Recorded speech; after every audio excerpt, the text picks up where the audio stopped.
దీన్ని దేంతో మనం కొలతేస్తాం? మనం దేంతో లెక్క ఇది? గ్రాములు అంటే బరువు.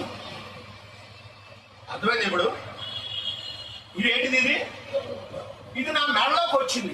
ఇప్పుడు నాకేమైంది? ఇది భారం. ఇప్పుడు నేను బయటికి వెళ్ళినా ఇంట్లోకి వచ్చిన ముందు నేను చూసుకుంటా ఉండాలి. ఎందుకంటే భారం. మనం కొనేటప్పుడు ఇది బరువు, కానీ మోసేటప్పుడు భారం.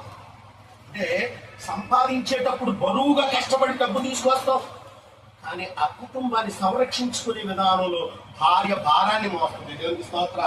అందుకని ఆమెను భార్య అన్నాడు, ఇతన్ని భర్త అన్నాడు. బాబు నేర్పం లేదు ఇక్కడ, నాకు తాకట్టు ఉంది అంటాడు. బరువు మోసేవాడు పురుషులు, బరువులు మోసేవాళ్ళు